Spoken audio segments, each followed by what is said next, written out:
Bonjour à tous, aujourd'hui c'est la pleine lune du mois de janvier et on va continuer ensemble à honorer ces cycles lunaires en parcourant la roue des cycles avec la médecine amérindienne.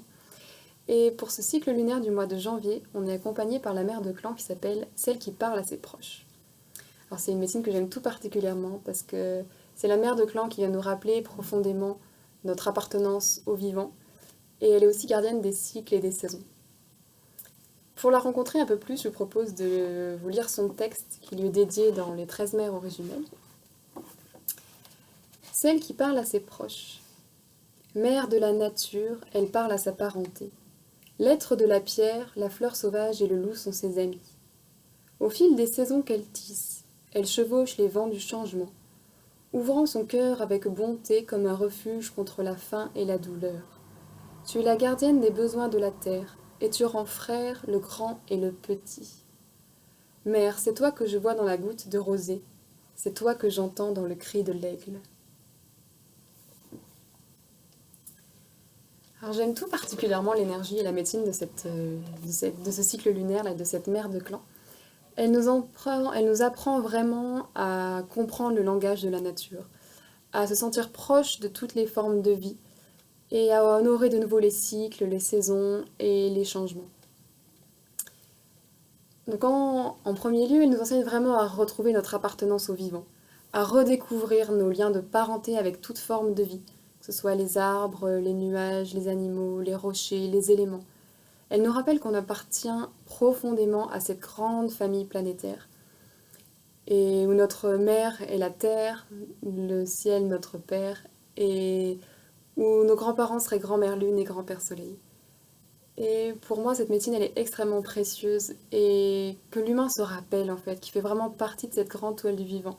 Et je crois qu'il est vraiment urgent qu'il s'en souvienne. Cette mère de clan, elle possède aussi l'esprit de recherche, de volonté d'apprendre et de comprendre toute forme de vie. Elle nous apprend à se mettre à l'écoute de chaque forme de vie, à la comprendre et à la connaître profondément, pour connaître ses besoins et pouvoir prendre soin de chacun. Elle nous enseigne à faire un et à goûter qu'il n'y a pas de séparation entre nous, qu'on appartient vraiment à la même grande famille. Elle nous enseigne à ressentir l'autre et à devenir l'autre par la qualité de présence et le degré de considération qu'on est capable d'incarner. Et ensuite à agir comme l'autre, à l'imiter, à se comporter comme lui, pour vraiment comprendre son langage, pour vivre ce que ça fait d'être lui. Et en goûtant cet état-là, en fait, tout peut nous enseigner dans la nature. On peut recevoir les enseignements d'une fleur, d'un ruisseau, d'un rocher, et vraiment goûter à ce niveau de connexion-là. Et donc, toute forme de vie, c'est aussi nous-mêmes, notre corps, notre famille, nos amis, notre entourage, et vraiment tous ceux à qui nous sommes reliés. Encore une fois, vraiment tout ce qui vit est notre tribu terrestre. Elle est aussi la gardienne donc, des rythmes. Elle nous accompagne déjà à trouver le nôtre et aussi à respecter le rythme sacré de chaque chose. Pour entrer comme ça dans un espace sacré, il faut connaître le rythme de la forme de vie en question et demander avec respect si on peut y entrer. Et elle nous apprend vraiment ça. Et vous savez que voilà, les formes de vie sont particulièrement sensibles quand l'humain a cette qualité-là d'intention. Elle est aussi gardienne du temps et des saisons. Et elle travaille en collaboration en fait, avec les éléments pour maintenir cet équilibre, prendre soin des besoins de la Terre. C'est la mère de la nature aussi. Elle est gardienne donc, de ces mystères. Elle veille au maintien de l'équilibre intrinsèque de chaque chose, de chaque vie, et aussi de l'ensemble. Donc elle nous rappelle que toute force de la nature a des cycles. Et je me sens très portée par la médecine des cycles, et je crois profondément que chaque chose a son temps, et qu'il y a un temps pour chaque chose.